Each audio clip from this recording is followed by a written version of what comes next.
Good evening students. As per a request, I decided to upload the videos for you all. Hope you will make proper use of this lockdown period and continue with your studies. So today I decided to start the chapter, The Rise of Nationalism in Europe. Before starting this chapter, let me give a brief introduction of this chapter. First, history helps us to understand the world. History tells us who we are. So before starting the chapter, let us understand what is the meaning of nationalism. Nationalism means patriotic feeling or devotion to one's nation. The way today Europe represents, where there were many countries like Germany, France, UK, Greece and so on. But in the mid 18th century or 19th century, it was not like that. There were only empires and monarchy system was followed. How such changes occurred, we will read in this chapter. Before that, we have to first understand about the French Revolution. In Europe, the expression of nationalism started in the year 1789, which was the start of French Revolution. So French people demanded, what they demanded? Abolition of monarchy system and establishment of democracy. So after long protest, the demand was fulfilled.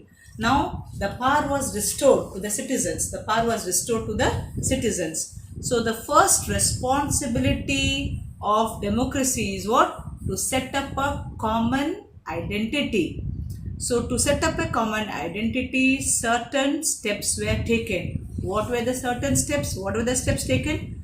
From every state, I repeat, from every state, state general was elected and then National Assembly was formed.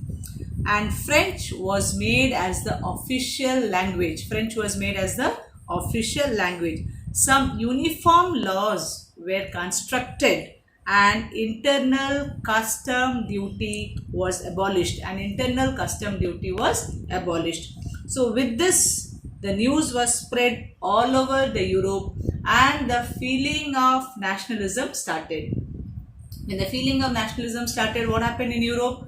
The schools and college students supported the idea of nationalism. How did they support the idea of nationalism?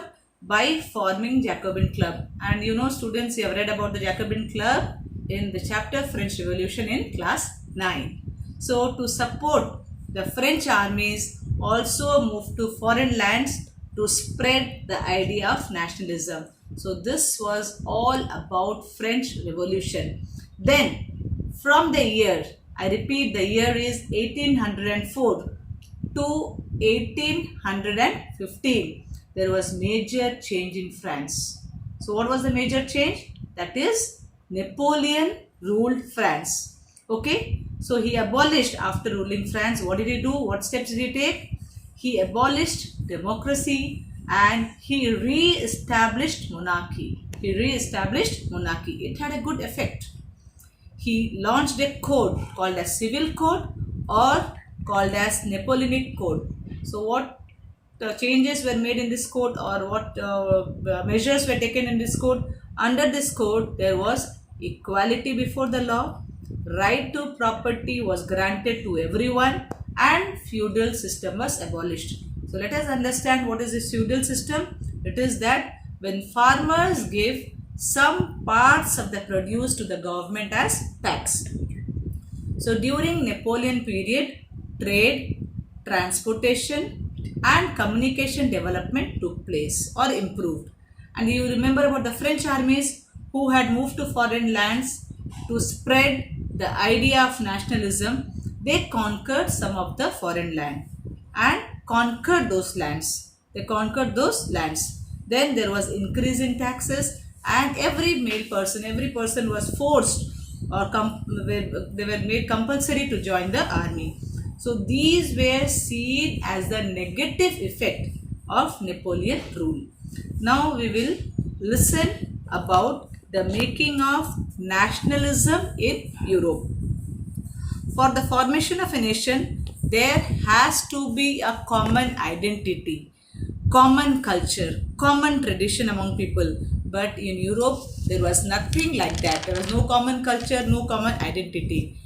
In Habsburg Europe, there was German, English, French language was spoken. So there it was very important to understand the importance of nationalism for formation of a nation. For the making of nationalism, first we have to understand about the structure of European society, then we'll read about liberal nationalism, then we'll read about conservatism, then we'll read about revolutionaries. So now we will understand about the structure of European society. The society was divided into two classes. European society, I repeat, that is aristocracy and peasantry. So let us read about the difference between aristocracy and peasantry. Aristocracy had less population, peasantry had huge population. Second difference was that they were dominating social and political people under aristocracy, dominating and socially and politically, whereas in peasantry they were not dominating. Third is aristocracy consisted of landlords, whereas this peasantry they were landless and tenants. Fourth is aristocracy people had voting rights, or they had all rights, and whereas peasantry they had no rights. So now we see how the European society was unequally divided. So after 19th century, a new class emerged. It was known as new middle class. And what they comprise? They comprise educated population. Example, doctors, teachers, industrialists, businessmen, etc. As they were all educated, they demanded equal society or liberal nationalism. So let us now understand what do you mean. What do you mean by liberal nationalism? It means individual freedom. It means equality before law. It means formation of government by consent. It means freedom of market. Through liberal nationalism, the idea of nationalism could be spread all around, for which the French Revolution occurred in the year 1789. So during French Revolution, what happened? The custom duty was abolished within a state, but custom duty was not abolished between state to state. So for that, a custom union was formed, which was called as sovereign in the year 1834. So what was the responsibility of this union? This union abolished tariff barriers. They abolished 28 currencies out of 30. So during Napoleon rule, only men with property were allowed to vote. Women and others were not allowed to vote. So next we will read about conservatism. So in the next video we will upload about conservatism. Hope you will read the NCERT books after listening to my video. Have a good day.